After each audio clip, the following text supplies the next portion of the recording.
Começa mais uma edição do Esporte Record e, claro, né, vamos começar falando de basquete. Eu já chamo aqui, já convido a participar com a gente no Esporte Record hoje o Lula Ferreira, supervisor técnico do Franca Basquete. Muito obrigado pela participação.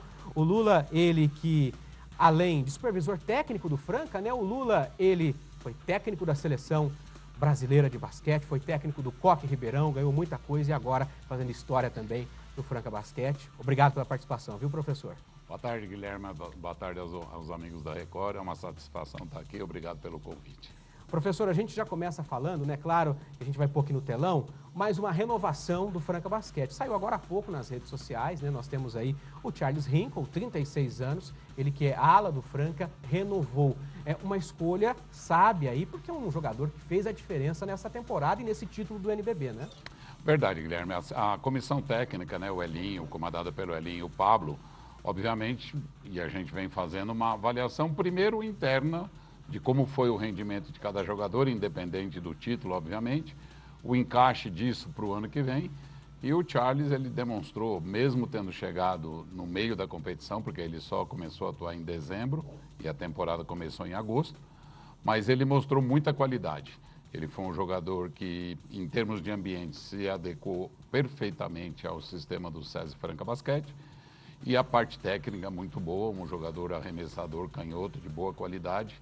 E a gente também fica muito feliz dele ter renovado. Que bom, mais uma notícia boa para o torcedor do Franca Basquete. Professor, final contra o Flamengo. O Flamengo tinha essa vantagem, né, de decidir em casa a série melhor de 5. O Franca conseguiu fazer 4-1. O que fez a diferença para conquistar esse tricampeonato do NBB e reverter essa vantagem do Flamengo? Será que foi o Flamengo esfriou um pouco daquela...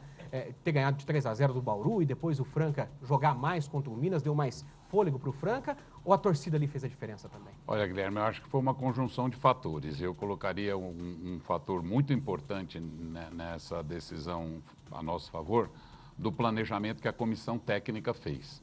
A comissão técnica, comandada pelo Elinho, ela teve uma atuação fundamental, né, nesse resultado, porque nós não éramos o time favorito. O elenco do Flamengo era um elenco muito robusto, o nosso é bom também, mas eles tinham um elenco muito robusto. E, obviamente, alguns fatores emocionais. Primeiro, os 2 jogos de turno e retorno contra eles, eles tiveram uma vitória tranquila, ganharam de 15, 16 pontos de diferença. Segundo, o caminho de playoff deles foi um caminho de atropelo, eles passaram o carro em todo mundo. Embora nós tenhamos vencido o Paulistano por 3-0, mas foram 3 jogos duros decididos no final. Apertados, né? E o playoff nosso semifinal contra o Minas, a gente sangrou até o 5º jogo, ganhando de 3-2, muito difícil. Com prorrogação, inclusive. Em contrapartida, a gente foi para o playoff cascudo, porque tudo isso deu cicatriz para a gente. E, obviamente, com isso, a gente conseguiu fazer o que, na minha opinião, foi fundamental, ganhar o primeiro jogo no Rio de Janeiro. Aí mudou a série, porque aí o Flamengo olhou para a gente de outro jeito, mas aí nós tínhamos uma vitória numa necessidade de 3. E embora tenhamos perdido o jogo 2 e empatou a série 1-1, dali para frente, nos outros 2 jogos, o time foi cirúrgico e conseguiu a vitória. Na primeira fase, o Flamengo ficou em primeiro, mas não sobrou muito também, né? O Franca estava pau a pau. Não, ele foi em primeiro, igual, a nossa campanha foi igual. Eles jogaram 36 jogos, 31 vitórias, 5 derrotas. Franca também, 31 jogos... 31 vitórias, 5 derrotas. Só que nós perdemos os 2 jogos para eles, que seria o outro critério, por isso eles ficaram em primeiro. É claro que você jogar em casa é melhor, não tem dúvida. Quem não gosta de jogar no Pedrocão, com o Pedrocão lotado, é a nossa torcida a favor. Mas o time tem que saber que as coisas são decididas dentro da quadra, e mesmo com o Maracanãzinho tendo 8.000 pessoas no jogo 1 e 5.000 no jogo 2, nós jogamos como se estivéssemos no Pedrocão. E o maior do Brasil fez festa também em São Paulo na premiação, né? O senhor trouxe vários troféus de lá, né? Muitos do Lucas Dias. Como é que é para o senhor, né? Estar com um elenco como esse, vencedor, e lá praticamente dominar essa premiação em São Paulo? Olha, é um orgulho muito grande de ver, porque veja bem, na premiação, como estão vendo as imagens aí, é o reconhecimento de toda a comunidade do basquete, por exemplo, ao Lucas Dias, que foi o MVP da competição, muito merecido. E a gente convive com esses jogadores todos os dias. Então é uma conquista, na verdade, de todo o grupo. A gente também se sente recompensado embora o troféu esteja espelhado individualmente em cada um dos jogadores. A gente viu que lá na festa teve despedida para o Olivinha, igual as imagens aqui, mas Franca Basquete sobrou e nós temos agora o coração do torcedor, porque o torcedor está apreensivo, né, Lula? Falando, mas tem gente que está saindo, tem gente que está ficando, tem gente que está voltando. Nós temos as renovações, né? E também aqueles que saíram. As renovações quase mataram a gente do coração aí com aquela postagem do Lucas Dias. Ficou, é do Franca. Mais uma temporada. Guilherme, até eu que sabia que ele tinha renovado quando li a matéria, falei, nossa senhora, mudou, será né? que ficou mesmo? Mas foi muito interessante, aliás, o pessoal que fez o post está de parabéns. Eu acho que a torcida deveria enxergar, na minha opinião, assim, a volta do Jorginho e a ficada do Lucas Dias, por si só, já é uma tacada de mestre da diretoria. Sim, sim. Porque são dois jogadores hoje, os dois melhores jogadores do Brasil. E entrosados, porque jogaram muito tempo juntos. Jogaram muito, e eles têm uma cumplicidade para sede de ser campeão.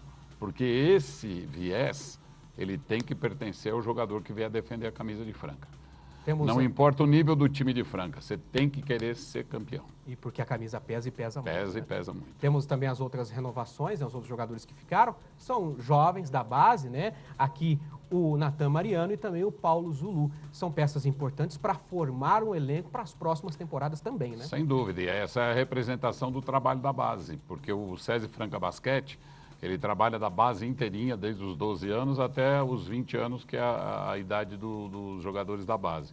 E esses dois, eles representam a qualidade desse trabalho. E eles, nesse elenco agora da próxima temporada, vão ter um protagonismo muito maior. O Zu já avançou um pouco mais do que o Natan, mas os dois vão ter um protagonismo muito maior na próxima temporada. E jogam bem, né? Ele se espelha muito no irmão, no Lucão, e o Paulo Zu também joga bastante. São jogadores fundamentais. Aliás, ontem iniciou-se a LDB, a Liga de Desenvolvimento, e os dois foram um destaque na vitória que o SESI Franca teve na estreia contra o time do São José dos Campos. Alguns foram embora também, né? São 3 que já confirmaram, o Scala, o Wesley e também o Edu Marília. E, professor, 2 foram para o México. O Wesley, inclusive, casou hoje, né? Até postou nas redes sociais, parabéns para o Wesley. E aqui são jogadores que vão fazer diferença, mas também vão ter muito sucesso ainda e podem voltar numa próxima, né? Sem dúvida. E o torneio do México é um torneio de julho a dezembro. Dezembro ainda é um mês que dá para você inscrever jogador, como aconteceu com o Charles Ringo na temporada passada. Também há essa possibilidade. E o Edu Marília, ele é a representação do trabalho de renovação de Franca, do trabalho de base. Com ele, hoje, nós temos 25 jogadores que foram formados pelo SESI Franca, mas que hoje não atuam, até porque não caberiam 25 jogadores no time. Mas eu acho que, de toda maneira, é uma contribuição para o basquete brasileiro, porque eu tenho certeza absoluta que o Marília vai ter sucesso lá em Mogi, junto com o Fernando Pena, que também é de Franca. Para a gente encerrar, então, professor, mais alguma novidade para o Não, torcedor? a diretoria está trabalhando intensamente para tentar fazer um time robusto.